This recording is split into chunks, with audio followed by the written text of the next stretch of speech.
নমস্কার বন্ধুরা, আপনারা দেখছেন আপনাদের ইউটিউব চ্যানেল সহজ সরল। আর আজ আমি নিয়ে এসেছি একটি নতুন ভিডিও। যে সম্প্রতি খবর শোনা মতে দুয়ারে সরকার ক্যাম্প খুব শিগগিরই হিসাব মতো আগামী মাসেই বসতে চলেছে, সেপ্টেম্বরের দিকেই। তো এখনও যাদের লক্ষ্মীর ভাণ্ডারের প্রকল্পে আবেদন করা হয়নি, তারা কিভাবে আবেদন করবেন, কী কী ডকুমেন্টস দিয়ে আবেদন করবে, বা আগে যারা আবেদন করেছে তাদের কোনো সমস্যা ছিল, হয়তো আবেদনপত্রটি ক্যান্সেল হয়ে গেছে, তারা কিভাবে নতুনভাবে অ্যাপ্লাই করবে। তো আজকের ভিডিওটি তাদের জন্যেই খুবই হেল্পফুল ভিডিও, যে খুব শিগগিরই কিন্তু দুয়ারে সরকার ক্যাম্প বসতে চলেছে। তো সবাই আগের থেকে ফর্ম ডাউনলোড করে ফিল আপ করে সমস্ত ডকুমেন্টস ঠিক করে রাখুন, যাতে আপনারা যখন বসবে আপনারা সেটা জমা দিয়ে দিতে পারেন। তো জমা দেওয়ার 15 থেকে 20 দিনের মধ্যে আপনাদের এটা অ্যাপ্রুভ হয়ে যায়। তো বেশি দিন সময় লাগবে না, তাহলে নেক্সট মান্থ থেকে আপনারা টাকা পেতে পারেন। তো চলুন কথা না বাড়িয়ে শুরু করে দেওয়া যাক। আর সবার আগে একটাই রিকোয়েস্ট বন্ধুরা, যারা এই চ্যানেলে প্রথম, তারা প্লিজ চ্যানেলটিকে সাবস্ক্রাইব করুন, এই সহজ সরল চ্যানেলটিকে, যাতে এই ধরনের নতুন নতুন ভিডিওর আপডেট আপনারা পেয়ে যান সবার প্রথমে। তো চলুন শুরু করা যায়।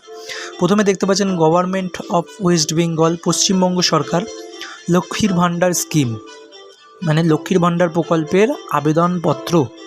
তো এখানে একটি, এই যে দেখতে পাচ্ছেন রাইট সাইডে, এখানে আপনাকে একটা পাসপোর্ট মাপের রঙিন ফটো, আপনারা নতুনভাবে ফটো তুলে নেবেন, একটা পাসপোর্ট রঙিন ফটো।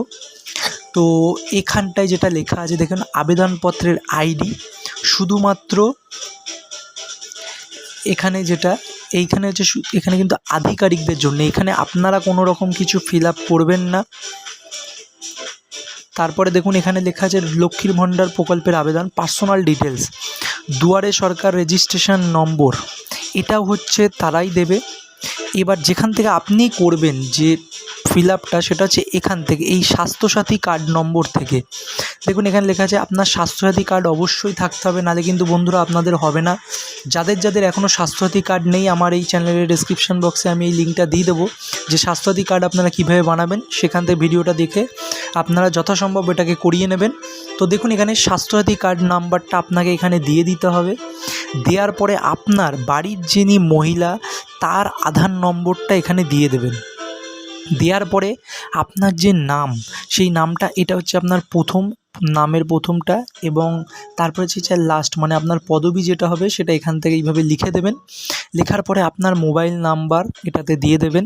এই মোবাইল নাম্বারেই কাছে আপনাদের মেসেজ যাবে যে লক্ষ্মীর ভাণ্ডার স্কিমটি অ্যাপ্রুভ হয়েছে কি হয়নি, এবং আপনার মোবাইলে যখন টাকা ঢুকবে সেটারও মেসেজ আপনারা এই মোবাইল নাম্বারে পাবেন। তারপরে যদি ইমেল আইডি থাকে আপনারা দিতে পারেন, না থাকলে না দেবেন। তারপর ডেট অফ বার্থ, আপনার জন্ম তারিখ, এখানে আপনার ডেট দেবেন, এখানে আপনি মান্থ দেবেন, এবং এখানটায় আপনি ইয়ারটা দিয়ে দেবেন, আপনার ডেট অফ বার্থটা। আর এখানে আপনি টোটাল যে সংখ্যায় আপনার কত বছর, সেটা একবারে দিয়ে দিতে হবে।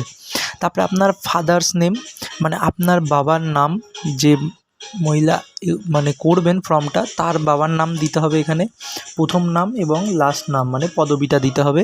তারপরে আপনার মায়ের নাম, এবং আপনার যদি স্বামী থাকে, বিবাহিত হয়ে থাকেন, তাহলে সেক্ষেত্রে এখানে স্বামীর নাম দেবেন।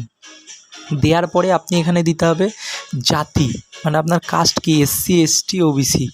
তো এখানে আপনারা জানেন SC ST হলে কিন্তু যারা জেনারেল তারা এখন 1000 টাকা করে পাবেন, এবং SC ST হলে তারা 1200 টাকা করে পাবেন। তো যদি SC ST হয়ে থাকেন, তাহলে এখানে আপনার SC ST নম্বরটা আপনাকে দিয়ে দিতে হবে। এখানে জাস্ট আপনি যদি SC হন তাহলে এখানে টিক দেবেন, যদি ST হন তাহলে এখানে টিক দিয়ে দেবেন। আর অন্যান্য যদি হয়ে থাকেন সেটা আপনি দিতে পারেন এখানে, OBCদের ক্ষেত্রেই বিশেষত। তো আপনার SC ST হয়ে গেলে এখানে আপনার নাম্বারটা দিয়ে দেবেন। তারপরে আপনার কন্ট্যাক্ট ডিটেলস, স্টেট দেখুন এটা অটোমেটিক দেওয়া থাকবে ওয়েস্ট বেঙ্গল। ডিস্ট্রিক্ট, আপনার জেলা যেটা হবে সেটা আপনারা এখানে লিখবেন। তারপরে আপনার পুলিশ স্টেশন, থানা যেটা হবে সেটা আপনারা দেবেন। আপনাদের ব্লক, মিউনিসিপ্যালিটি না কর্পোরেশন আন্ডারে, সেটা আপনি এখানে দেবেন। আপনার গ্রাম পঞ্চায়েত বা ওয়ার্ড নম্বর আপনি এখানে দিয়ে দেবেন। ভিলেজ, টাউন বা সিটি, আপনার গ্রাম বা শহর যেটা হবে সেটা এখানে লিখে দেবেন। আপনার বাড়ির নাম্বারটা এই এতে দিয়ে দেবেন। পোস্ট অফিস, আপনার ডাকঘর কোনটা সেটা এখানে দেবেন। তারপরে পিনকোড, আপনার এরিয়ার পিনকোডটা যেটা আপনার আধার কার্ডে আছে, দেখবেন এই সমস্ত কিছু আপনার আধার কার্ডেতে পেয়ে যাবেন, সো সেখানটা থেকে লিখে দেবেন। এবার হচ্ছে আসল, যেটা অনেকের কিন্তু ফর্মটা রিজেক্ট হয় এই কারণটার জন্যে, এটা কিন্তু খুব ভালোভাবে দেখবেন, যেটা হচ্ছে আপনার ব্যাঙ্ক অ্যাকাউন্ট ডিটেলস, অর্থাৎ ব্যাঙ্ক অ্যাকাউন্টের বিবরণ। ব্যাঙ্ক অ্যাকাউন্টের বিবরণ যেটা আছে আপনারা সেটা এটা লিখবেন। সেটা হচ্ছে ব্যাংকের নাম। আপনার যে ব্যাংকের নাম সেটা সুন্দরভাবে এখানে স্পেস দিয়ে বড় হাতের, যা ফর্মটা ফিল আপ করবেন সব কিন্তু ক্যাপিটাল হাতের বড় হাতের লিখবেন। তারপরে ব্যাংকের ব্রাঞ্চের নাম দেখবেন, আপনার ব্যাংকের প্রথম পাতায় এইটা দেয়া থাকবে, ব্রাঞ্চের নাম দেবেন। তারপরে ব্যাংক অ্যাকাউন্ট নাম্বার, যে ব্যাংক অ্যাকাউন্টের নাম্বার থাকে 16 ডিজিট, সেই নাম্বারটা আপনারা এখানে দিয়ে দেবেন। তারপরে আইএফএস কোড, মানে আপনার এখানে আইএফএস কোডও ওখানে দেয়া থাকে, সেটা আপনারা লিখে দেবেন। এর সাথে আপনাকে দিতে হবে এনক্লোজার লিস্ট, মানে সেলফ অ্যাটেস্টেড করে আপনাকে কিন্তু নিজে স্ব ইচ্ছায় সিগনেচার করতে হবে। এবং এর সাথে যে যে ডকুমেন্টস আপনাকে দিতে হবে সেটা হচ্ছে পাসপোর্ট মামের রঙিন ফটো, যেটা আপনি এখানে অলরেডি লাগিয়ে দিচ্ছেন, এই যে এখানটায় লাগিয়ে দিলেন। তারপরে লাগছে স্বাস্থ্যসাথী কার্ড, আপনাকে অবশ্যই থাকতে হবে, দেখুন যেগুলি স্টার মার্কস আছে আপনাকে থাকতেই হবে। তারপরে আপনার 3 নম্বরে লাগবে আধার কার্ডের ফটোকপি। 4 নম্বর তফসিলি জাতি উপজাতি, মানে SC ST হয়ে থাকলে আপনাকে দিতে হবে, আর যদি তফসিলি উপজাতি না হন সেক্ষেত্রে দিতে হবে না। 5 নম্বর আছে দেখুন ব্যাংক পাসবইয়ের ফটোকপি, পাসবইয়ের প্রথম পাতা বা ক্যান্সেল চেক। অবশ্যই আপনাদের কাছে ব্যাংকের বইটা থাকবে, প্রথম পাতায় যেটাতে আপনার ফটো দেওয়া রয়েছে সেই পাতাটার একটা জেরক্স কপি আপনার জমা দিয়ে দেবেন। অন্যান্য ক্ষেত্রে যদি কিছু থাকে সেটা আপনি দিতেও পারেন, নাহলে না দিতে, কিন্তু এই 4টে ডকুমেন্টস কিন্তু সবার থাকতে হবে: ফটো, স্বাস্থ্যসাথী কার্ড, আধার কার্ডের ফটোকপি এবং ব্যাংক পাসবইয়ের ফটোকপি। তারপরে দেখুন এখানে আপনাকে একটা স্বঘোষণাপত্র, সেলফ ডিক্লারেশন, যে আমি পশ্চিমবঙ্গের বাসিন্দা, আমি কোনো ধরনের নিয়মিত সরকারি চাকরি বা কোনো মাসিক আয় পাই না, এই ধরনের। এখানে জাস্ট আপনি একটা সিগনেচার করে দেবেন এবং যে ডেটে এটা জমা দেবেন সেই ডেটের তারিখটা এখানে দিয়ে দেবেন।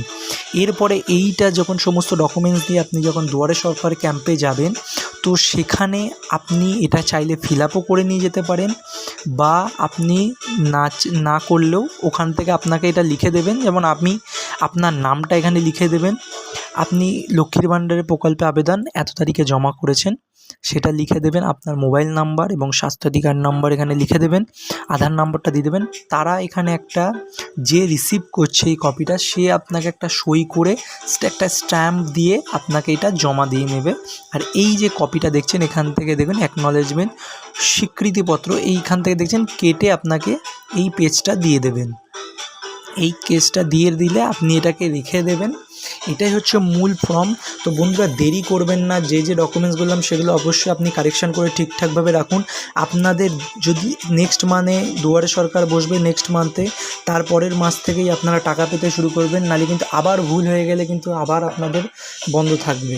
তো অলরেডি এতগুলো দিন হয়ে গেছে, আর ভুল করার দরকার নেই। তো আপনারা চাইলে এটাকে ঠিক করে নিতে পারেন। তো আজকের মতো ভিডিওটা আমি এখানেই শেষ করছি। ধন্যবাদ, দেখা হবে নতুন একটি ভিডিওতে।